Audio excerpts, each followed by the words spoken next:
नमस्ते सबैलाई।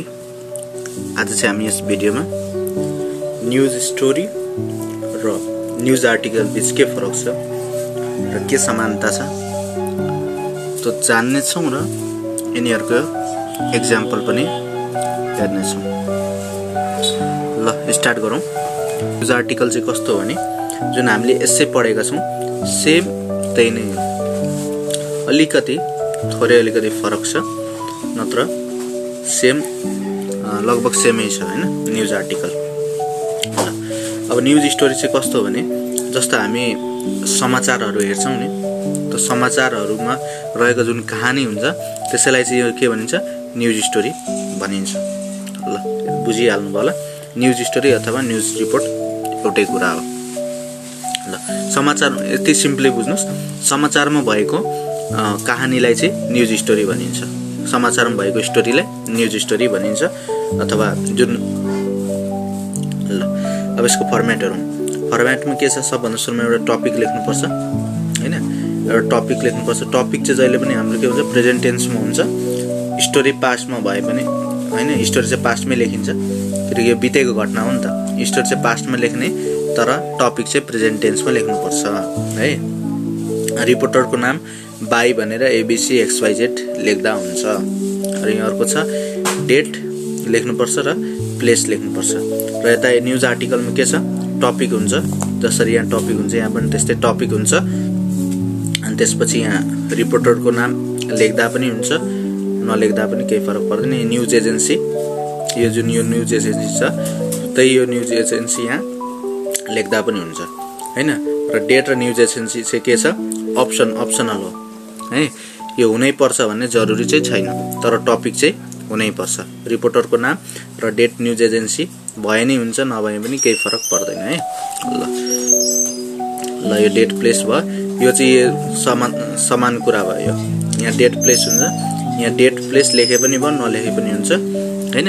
रिपोर्टरको नाम यहाँ चाहिँ हुनै पर्छ, यहाँ लेखे पनि हुन्छ, नलेखे पनि हुन्छ। टपिक चाहिँ दुईटैमै हुनै पर्छ। ल अब हेर्नुस्, पहिले यसलाई सिधै हालौं। यति कुरा थप्ने एसेमा।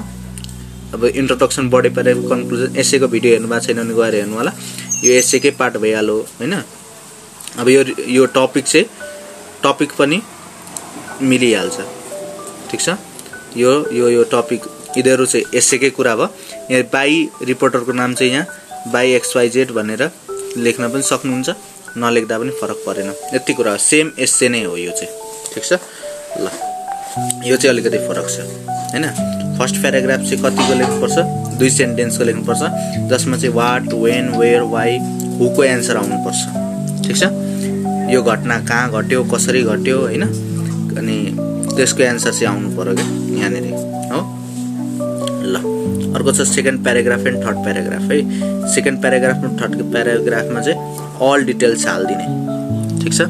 सेकेन्ड अथवा थर्ड प्याराग्राफ कत्रो लामो स्टोरी छ हैन, त्यसको आधारले हुन्छ। कहिले सेकेन्ड प्याराग्राफमै सिद्धिन्छ हैन। यति बुझ्नु, फर्स्ट प्याराग्राफ सेकेन्ड प्याराग्राफ चाहिँ कम्पलसरी हो। यो थर्ड प्याराग्राफ हुन पनि सक्छ, नहुन पनि सक्छ हैन। ल अनि त्यसपछि अल डिटेल्स भयो। अब लास्ट प्याराग्राफमा चाहिँ यो हाम्रो सबै कन्क्लुजन गर्दिने हैन। लास्ट प्याराग्राफ कन्क्लुजन पनि भन्न सकिन्छ, यसलाई कन्क्लुजन पार्ट पनि भन्न सकिन्छ, ठीक छ, लास्ट प्याराग्राफलाई। अब यो त एसेको बुझिहाल्नु होला। ल अब एउटा एक्जाम्पल हेरौँ। जुन यो प्रिपोजिसनहरु छ यो चाहिँ स्मल रहन्छ अरु सबैलाई क्यापिटल गरिदिने, यो चाहिँ सही तरिका है। ल यो के भयो, हाम्रो टपिक भयो। टपिक ल्याएपछि बाई रिटर्स, यो किताबमै दिएको थियो हैन। यहाँ यो लेखकको त्यो नाम भयो रिपोर्टरको। यो चाहिँ के भयो, एड्रेस हो। यो चाहिँ एड्रेस भयो, यो डेट भयो है। यो एड्रेस, यो डेट भयो, यति कुरा भयो। यो हामी के लेख्दै छौं, यो हाम्रो न्यूज स्टोरी, यो हाम्रो न्यूज स्टोरी, ठीक छ। ल यति भयो। यति ल्याएपछि फर्स्ट प्याराग्राफमा 1-2 लाइनको हुनुपर्छ। अब हेर्नु, Argentina won the first major title in 28 years in the ground of Rio de Janeiro. Rio de Janeiro भन्ने ठाउँको ग्राउन्ड हैन, रियो डी जेनेरियो भन्ने ठाउँको ग्राउन्डमा चाहिँ यो गरौँ हैन। भने चाहिँ यो चाहिँ एउटा ब्राजिलको सिटी हो, ब्राजिलको सिटीको नाम हो हैन, ब्राजिलको सिटीको नाम हो। अनि रियो डी जेनेरियो भन्ने चाहिँ है ल चाहिँ ब्राजिलको सिटी हो। अब रियो डी अब हामीलाई यो किताबमा चाहिँ अब सिटीको नाम ग्राउन्डको नाम दिएको थिएन, त्यसकारण चाहिँ ground of the city of Rio de Janeiro पनि लेख्दा हुन्छ हैन। यहाँ एक्जाम्पल मात्र लेखेको हुनाले मैले यो सिम्पली लेखिदिएको छु। ल यति भयो हैन। अब त्यसपछि पुरा डिटेल चाहिँ यहाँ हाल्दिने सेकेन्ड प्याराग्राफमा, ठिक छ।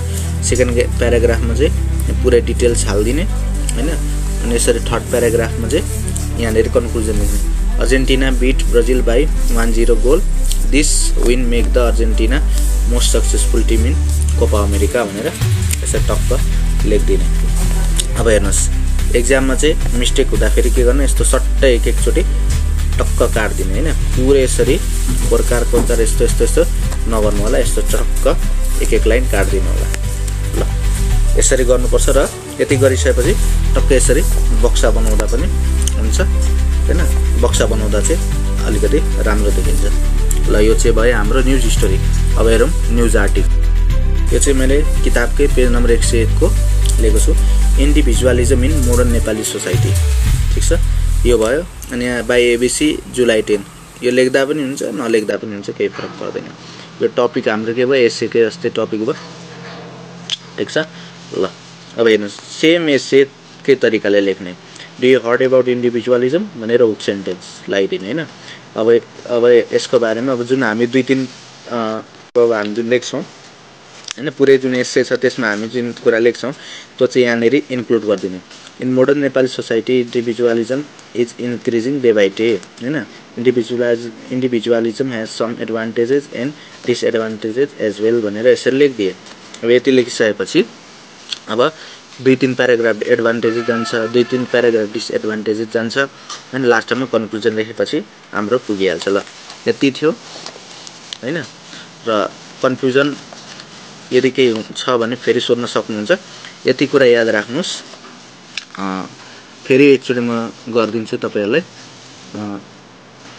रिपोर्ट अथवा स्टोरी, रिपोर्ट अथवा स्टोरी भन्नु भने तपाईहरुले यो न्युजको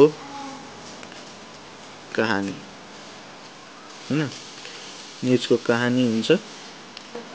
रिपोर्ट अथवा स्टोरी भने न्युजको कहानी हुन्छ। र त्यसपछि आर्टिकल भन्नु भने चाहिँ एस्से लेख्नुपर्छ। यो कुरा बुझ्नु होला। ल यति थियो, कन्फ्युजन हुनु पर्दैन। ल हस्त धन्यवाद। यस भिडियोमा यति।